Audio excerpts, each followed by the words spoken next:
In the cyberpunk metropolis of Kansai, an ordinary person working at the Kansai seal office just got out of work. On her way home, she decided to buy stuff for her dinner. While walking, she saw a cat and saved it from being hit by a car, causing a ruckus. After running from the mess, she saw a takoyaki stall in a back alley in the south ward of Kansai. While waiting for her turn, she noticed that the man beside her dropped a 500 yen coin from his pocket. She followed the man to return the dropped coin. But the man said that dropped money is bad luck. After tossing his trash, he drove away. When the vendor gave her the food, she was planning to pay through seal e-payment, but the store only accepts cash. She remembered the 500 yen coin dropped by the man, but she didn't use it. In the end, the vendor accused her of planning to run and immediately called the police on her, getting her arrested. A public execution will be carried out later that evening. After delivering a package to the Nishinari warehouse, the courier received an anonymous mission and a briefcase with a deposit already confirmed. In the South Ward, under the overpass of Kansai, the Brawler is standing atop piles of broken police androids, only to face another wave of numerous police androids. After defeating them, he received an anonymous message, provoking him to rescue the cutthroat as a test of fortitude. In a mixed-use building, the hacker penetrated the Kansai Central Bank. After getting access to its security, he received an anonymous mission in the form of a game, where the one who rescues Cutthroat will get 10 million yen. In a bus roaming on the North Ward skies, the doctor murdered passengers. Afterwards, she received an anonymous message to rescue the Cutthroat for the same amount of yen as the others. While being interrogated, the ordinary person was called a swindler for what happened in the takoyaki stall. Moments later, a part of a police robot was crushed inside the police station. Brawler is battling the robots outside the precinct, causing confusion. The ordinary person saw a cat roaming around the chaos, then chased her. The hacker and doctor used the chaos as an advantage to enter the police station.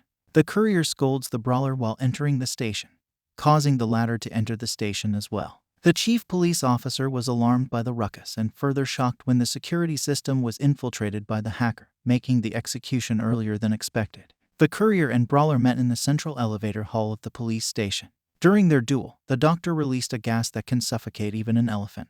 However, it didn't work on the Brawler, and he flung the doctor on the ceiling, destroying the floor where the hacker is staying.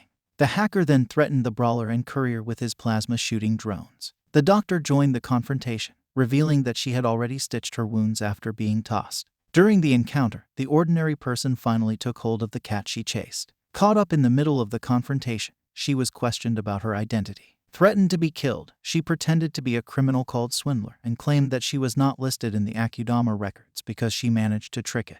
After the confrontation, the hacker's system was overridden, and a tank came out of the elevator. The missiles from the tank caused the floor to collapse and made them fall into the underground prison. After being freed because of the chaos, Hoodlum decided to join the mission after hearing about the reward money. The execution is interrupted by the battle between the Akudama and the tank. The chief ordered the police to drop the guillotine on the cutthroat, but the police are too frightened by the situation. The whole place became a mess, and the Akudama are on the brink of defeat. Swindler became hopeless, but she saw hope after looking at the 500 yen she'd been holding on to the entire evening. Insistent on returning the money, she planned on rescuing the courier by distracting the tank. After shooting fire towards Swindler and Hoodlum, the missile shot something that backfired on the tank. The tank was destroyed, but the courier said that he wouldn't be thanking Swindler. The chief scolded the Akudama, but his head was sliced by Cutthroat, who managed to escape the guillotine. The courier handed the briefcase he got earlier to the Cutthroat. All of a sudden, the Cutthroat installed bomb necklaces on the Akudama, including the Swindler and Hoodlum, who were not originally part of the rescue. The cat let out a loud cry that gained everyone's attention. The cat talked and confirmed that everyone was present. Cat reveals that this first phase is to test their abilities. It proves they're good for the next phase. Although Swindler and Hoodlum aren't taken into account in the plan, they are still alive, and this proves they are good enough to join in. Cat has deposited the reward in their account for this successful mission, and the next mission is to attack the Shinkansen. The reward is 1 billion yen. Since the police are coming, they'll have to switch locations to talk in detail. With the help of the Brawler and hacker, they successfully boarded a flying bus to initiate their plan. Inside the bus, the Cutthroat, revealing a strong liking of anything red, pressed all the red emergency buttons, causing the bus to gain max speed and crash on 7-star Hotel Geisha and dancing girls. The Swindler panicked, but survived the crash, at which point the Cutthroat formally introduced himself to her and suddenly became overly attached to her at first glance. Considering the hotel a proper hideout, the cat resumes her explanation of the Shinkansen mission. The mission intended to steal cargo from the Kyushu plant, currently at the Kansai station, to be transported to Kanto. As it will stop at the Kansai station for 20 minutes, this is their only chance to infiltrate it. As they discussed the plan, the Kansai execution department arrived to their room. Akudama pro-executioners here to kill them all. Master and pupil drop in to fight the Akudama group. Afraid of the executioners, the Swindler and hoodlum hid behind the couch. After the pupil defeated both the Brawler and Doctor, she found the two behind the couch. The hoodlum immediately tried running away from her, as the Swindler tried to distract the pupil, only to end up being found to have a 0-year sentence. The pupil assumed she was an ordinary person at first, but the hoodlum exclaimed that she had tampered with the system and was actually a swindler, which the pupil believed, thanks to the courier's attempt to aim at the apprentice to distract the execution division master. The courier uses his bike to just blast everything off. It bought time for their escape. The group successfully escaped the executioners and hid at the abandoned factory. The Swindler is shocked to have escaped alive. Kat explains more in detail about the infiltration of the Shinkansen. Basically, there is an elevator that takes you all the way up to it. However, there are 2 buttons located in 2 different places that must be pushed at the same time for it to work. Hence, they are split into teams for this task. Also, they can't kill anybody because if the system detects the vitals of the dead, everything will go into emergency mode. Hacking isn't magic, so not everything can be done via that. Initiating Phase 2, the Swindler disguised herself as a Billiken transport employee in order to get through the gate. Having allowed her group to get inside, they head upstairs. Arriving at the elevator station, a barrier blocking the way stops them from going any further. In order to get through the barrier, the Swindler encouraged the cutthroat to throw his knives and have them push each other all the way through, but he eventually ran out. In a panic, she stole one of the hacker's drones to push the knives one last time, managing to press the button at the same time. The 3 of them proceeded to the elevator, where they met with the rest of the group and got up to the top floor, where the Shinkansen is located. They activate a device that disables the electromagnetic barrier. This causes the entire Kansai to black out. This causes the system to go into emergency mode, and the Shinkansen will depart in a shortened time. The blackout has also affected hackers' hacking. It is his role to get into the cargo that will be loaded onto the Shinkansen. Unregistered cargo will disintegrate into dust. However, as weight is the only variable not over it, somebody who weighs less than him has to go. The Swindler insisted she must be lighter than the hacker and took it upon herself to risk being disintegrated. She survived and continued with the plan. She managed to use all her might to open the front door to let all the others in, just in the nick of time before the Shinkansen departs and electricity resumes for Kansai. The plan was successful, and all of Akudama got in and departed. Akudama has 10 minutes to reach the vault before the Shinkansen enters the absolute quarantine zone. Inside the cargo train, the group once again encountered the 2 executioners, trying to stop them one last time. As the others fought, the Swindler, the hacker, and the Black Cat continued to push forward. In the security room, they encountered a robot that guarded the final cargo room, which the courier stopped with his bike, using his bike again to blast a hole between the carriages. Once all the Akudama are on the same side, the doctor uses a potion to seal up the hole. Finally, they reach the vault, which needs a special key. The Black Cat disintegrates into ash, leaving behind a special key required to unlock the vault. They used it to open the vault, where the gang was shocked to find 2 children, a brother and a sister. The little sister blows her flute, which provides protection when the Shinkansen enters the decontamination zone. The Akudama successfully finished the Shinkansen raid and rescued the 2 children known as brother and sister, who revealed themselves to be the masterminds behind the Black Cat. Now that the job's done, Brawler wants to go back and fight the executioners. On the contrary, the brother says the job is not done yet as they have yet to deliver him to a place in Kansai and promised to double the amount of money intended. As the group was leaving the absolute quarantine zone, inside of which the Shinkansen had stopped, the hacker decided to stay behind and instead go to Kanto. Seems he has hacked the collar and is now free. The Swindler was upset that he could potentially die, and as thanks for her help, the hacker decided to gift her his drone. She promised to return it someday. After saying their farewells to the hacker, the rest of the Akudama stop and rest at the abandoned Ward 3, waiting for the rain to stop. Meanwhile, the doctor pressured the brother to answer her questions and wants to know his identity. Because they are going to deliver kids, this changes everything. However, before he revealed anything, the Swindler, upset by her behavior towards the 2 children, stepped in and stopped her by claiming she was being a bully, at which point the rest of the group agreed that she should leave them alone. She backs down, so the brother tells them the coordinates to courier, that they are to be delivered to an expo park. For now, they rest and eat. Thanks to a special container made by Professor that makes your food wishes come true by turning air and water molecules into that, but even more so, it can also materialize a bottle of wine and a glass. Meanwhile, the executioner's boss got hauled up by the higher-ups and is blamed for her failure. She then goes to talk to master and pupil, who are recuperating in the hospital. Thanks to the recovery team for recovering them in time, they could have turned into dust. She points out that they obviously failed. Furthermore, Akudama is still alive and has stolen the cargo. This is the biggest mistake they've made since starting off, and they will be taking orders directly from Kanto. This failure means both of them are suspended, and they should be thankful they get to keep their lives. Soon, the boss announces to all executioners to search and destroy the Akudama. The pupil is not satisfied with this and wants to take things into her own hands. But master is no longer in his bed. Outside Kansai, the Akudama arrived at the north side of the fortification wall, where they encountered the master once again. When master catches up with the Akudama, Brawler fights him willingly, but Brawler goes down just like that. Master then slices the doctor's body in half. This guy is on a killing streak. He stops the courier, who is trying to speed away with the siblings. He kicks everyone's ass, but when he is about to kill Swindler, Cutthroat does the unthinkable as he cuts off his own legs. He was trapped under rubble just to go save her. He can still jump around. But more jaw-dropping stuff Cutthroat did as he used the brother as a shield and stabbed through just to get master. The Swindler, believing the child to be dead, screamed in shock and disgust, but his sister insisted it was fine. The brother was then revealed to be immortal. Nobody's dead yet, as Doctor has sewn herself back, and Cutthroat's legs too. When the Brawler got back into action, he stayed behind to fight the master on his own and let the rest escape. The two of them fought all over the Kansai contaminated ward in an all-out fistfight, while the hoodlum, his bro, who had fainted when he earlier launched him at the master thinking that he could fight, tried to catch up to him. Both the Brawler and master were ready to die to give a satisfactory end to this fight, however, and the Brawler, who was already bleeding out from a wound administered by the master during an earlier fight, gave the last of his energy to give the final blow right as his opponent gave it.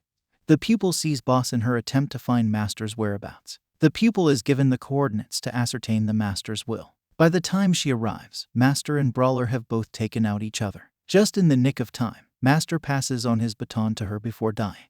Look who is back to mourn Brawler's death. Anyway, Hoodlum is so mad that his brother is dead that he attacks Pupil, who is still in shock. Meanwhile, as the rest reach their destination, the Swindler confronted Cutthroat about what he did to brother and, seeing that he did not care, slapped him in disappointment.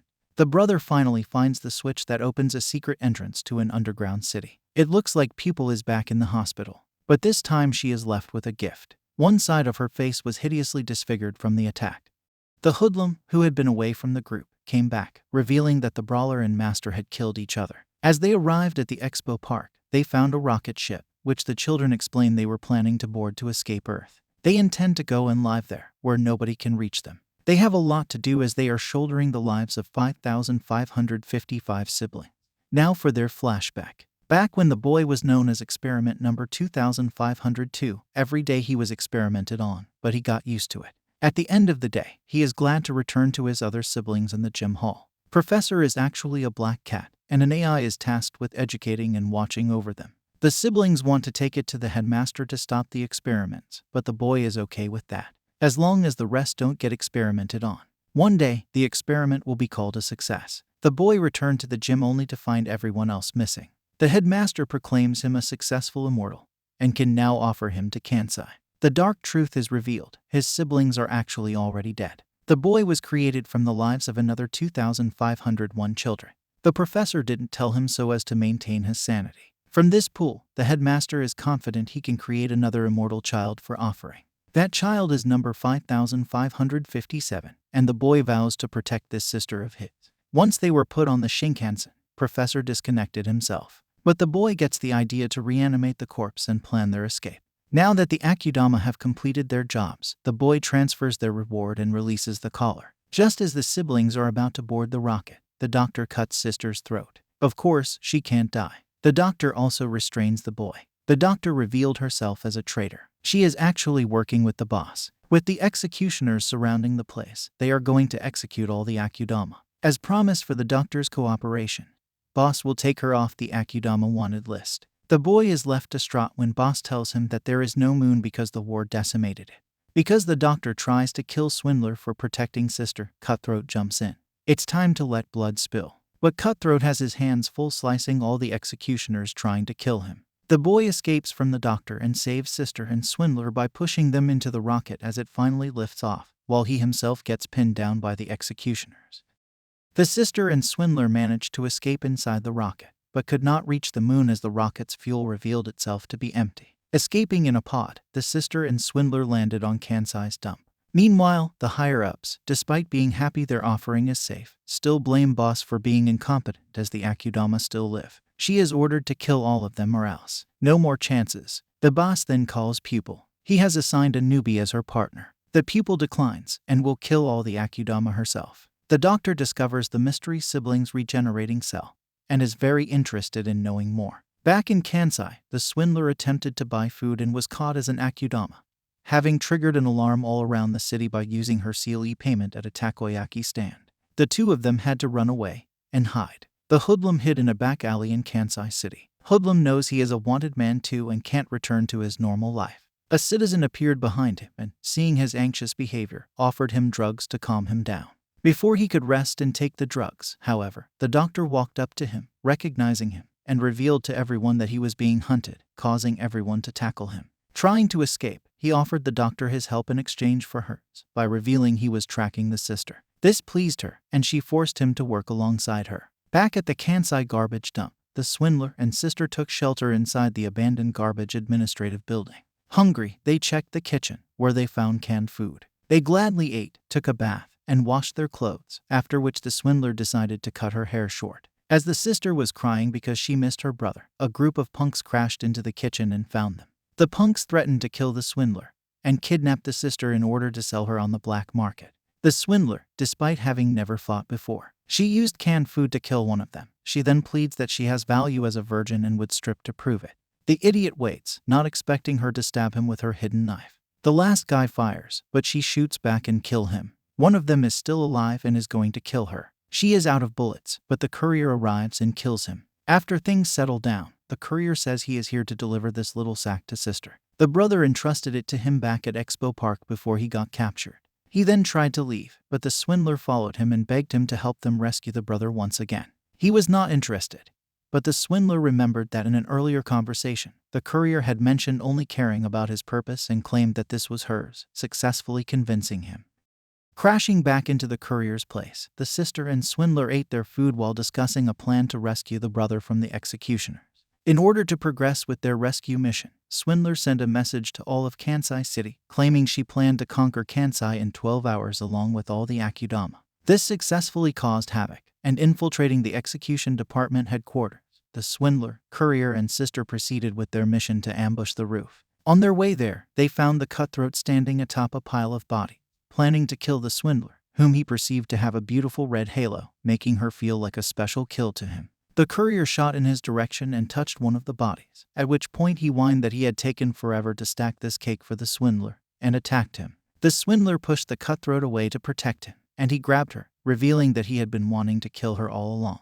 The Swindler ran away from him, which he took as a game of hide and seek. She tried to hide in the bathroom, but was easily found. The Swindler managed to push him away and run from him again, and eventually hide inside a safe, at which point the Cutthroat, after banging at the door furiously, falsely apologized. The Swindler pretended to trust him and opened the door, only to ambush him. However, when he tried to strangle her, she used an energy sword left behind by one of the executioners he had killed. Having simply killed him, the Swindler left the Cutthroat behind in the safe. She looked upset, but as she immediately ran into the courier, and Sister immediately went back to her mission. However, they reached the roof too late and saw the brother be taken away by the pupil and the newbie. The riots are getting out of hand as the people are taking the law into their own hands. Their hatred soared when Cutthroat went on a killing spree previously to support Swindler's ruse. The people are even storming the police station to call for their heads. The boss is trying to convince the cowardly police chief to declare those involved in the insurgency as Akudama, as executioners cannot simply brand people as Akudama, and only the police have that right. This means the civilians will now turn into Akudama, whom the executioners can kill. They followed the helicopter with the courier's bike, but found out that citizens along with police robots were blocking the roads. Although the citizens were attempting to kill the Akudama, the police robots turned against them, as they had been classified as criminals under the boss orders to have the system classify all rioting citizens as Akudama in order to restore peace to the city and strength to the police. It was easy for Courier to continue chasing the helicopter making its way to Shinkansen. The pupil and newbie are putting the brother back in the vault. Not only the courier is here, the swindler and sister chased after the brother's cargo while the courier fought the two executioners. However, the doctor and hoodlum arrived, who wanted to take the brother for themselves. She puts a string into newbie's heart, and one yank will pull it out. A manipulated hoodlum took the swindler hostage as the doctor took the newbie hostage, convincing the pupil to give her the brother. In the meantime, the swindler talked to hoodlum and tried to make him change sides by reminding him of how he stood up for the brawler, and how highly the latter thought of him. Hoodlum decides not to listen to the doctor anymore. The courier shot the hoodlum in the hand and turned to shoot the newbie, but she sprayed him with medicine she had in her hand, making him fall to the floor. The doctor is disappointed at how useless hoodlum is as she reveals she was the primary source of Brawler's death. She stitched him up enough so she could open his wounds again. After all, he is the one posing the most threat to her since he is immune to her poison. The fight with Master was due to blood loss rather than injuries. The doctor orders pupil to kill the Akudama. The sister tried to stop newbie as she walked towards the swindler and hoodlum. However, a crowd of people suddenly rushed inside the station, making the doctor lose the string she had been using to hold the newbie hostage. In the midst of the panic, the hoodlum stabbed her throat. Although she slits his throat, hoodlum dies a manly death. The pupil is worried that newbie is going to die after that yank. She remembers Master's words for her to live, so she focuses on saving her partner. In order to follow the brother's cargo, the courier, swindler, and sister rush inside the Shinkansen along with the crowd. With the people rushing on board, they trampled all over the doctor, who couldn't do her own life-saving miracle surgery, causing her death. Newbie is recuperating. The pupil updates him on what happened, but he is shocked to learn innocent people are getting killed after being rebranded as Akudama. But thanks to that, law and order returned. Under the effect of the decontamination zone, the swindler relived her history before she became an Akudama. However, this time, the courier did not drop the 500 coin, and she never went to the police station. Later at her house, ready for dinner, she fell on her bed after letting go of her backpack, at which point she noticed that it contained the drone the hacker gave her, though she did not recognize it. Following the drone, she ended up in the city, where she found a 500 coin and encountered the courier at the takoyaki stand once again. When he was a kid, he completed his delivery perfectly and was given a coin as a tip. He returned home to find his mother dead, and the perpetrator blew off his hand. Then something about the butterfly dream, whereby they can live in happiness and enjoy all their fondest memories whenever they want. Everything then returns to normal as Swindler and Courier realize they are still on the Shinkansen. The hacker's drone reactivated from her backpack and explained to the two of them Kanto's brainwashing system, the decontamination zone. As they spoke, the Swindler realized the sister and brother were nowhere to be seen and rushed out of the vault, only to find the quantum supercomputer and the mind of Kanto itself, the brother and sister. Hacker, as we know, protected his mind before being taken by Kanto. That's why he is able to maintain his form. Recklessly, Swindler tried to reach them only to be hit with a gravitational wave defense program protecting the quantum supercomputer and the children. The hacker, claiming with a smile that all of them were nothing but selfish, decided to come to her aid by attempting to reach the children from inside the quantum supercomputer, allowing the Swindler to reach them from the outside, sacrificing his data in the process, and successfully rescuing them. Having successfully rescued the children, the hacker gifted her a gift of the afterlife. The Swindler laughed, saying that such a gift was meant for people who were passing away, but the hacker stopped responding, having spent the last of his energy and corrupted his data by reaching through Kanto's firewall to free the children. Leaving Kanto, they boarded the Shinkansen to return to Kansai. On their way back, however, execution drones arrive and destroy the train. After waking up from the explosion, Swindler stands up with a broken leg and finds the brother, sister, and courier still alive, but his hand is injured. Hiding behind a boulder, the brother offers to sacrifice himself again to let the Swindler and the rest live, but the Swindler angrily refuses to let him be taken away by the executioners. Having gotten on top of him to hide from a scanning robot, the Swindler pinned him down and claimed the 500 coin had the power to change it all, convincing an unwilling courier to accept the 500 coin and a final job, taking the children to Shikoku. Saying her farewells, she stayed behind in order to make time and distract the executioners by pretending to be an ordinary citizen who was caught in the explosion. Having formally introduced herself to the children as an Akudama, the Swindler, she protected them one last time before her life was taken by the executioners. Her death, however, was broadcast to the entire city of Kansai thanks to the hacker's gift of the afterlife. She died with a smile, knowing she had done everything to save the children. With the roadblocks everywhere, Courier is cornered back to the police headquarters. But the courier fought back and drove off with the children. This guy can still kick an ass despite the odds against him. Of course, it is only a matter of time before he gets injured from the fight. When a stray girl walks into the scene, Newbie tries to get her away, but she shoots him. She claims the executioners killed her parents. Suddenly, all the citizens rise up to fight back against the executioners. Swindler has set up and recorded herself being killed. She made it look like the executioners killed an ordinary person. Anyway, the people fear that this is the true nature of the executioners and that they will be next. Boss wants the police chief to label all of them as executioners, but it looks like he has had it. He shoots himself. The courier bike got a railgun so powerful to take down a huge tower. Well, it's their ticket out of this commotion. Escaping Kansai City, the courier, chased by a drone, helped the brother and sister reach Shikoku. About to reach their destination, the courier decided to stop due to his injuries. He forced the children to run on their own, not without giving the brother the 500 coin in memory of the Swindler, and what she believed it could do, and stayed behind to try and distract or destroy the drone. He goes to stall the combat drones. He was unsuccessful at first, but due to the hacker's gift of the afterlife, the power went out in Kansai and in the drone, allowing him to use up the last of his strength, as well as his own prosthetic arm, to shoot the last drone. Knowing he had succeeded, he died with a smile on his face. The siblings walk across the mountains and into the tunnel towards Shikoku. Thank you for watching till the end. Please don't forget to subscribe.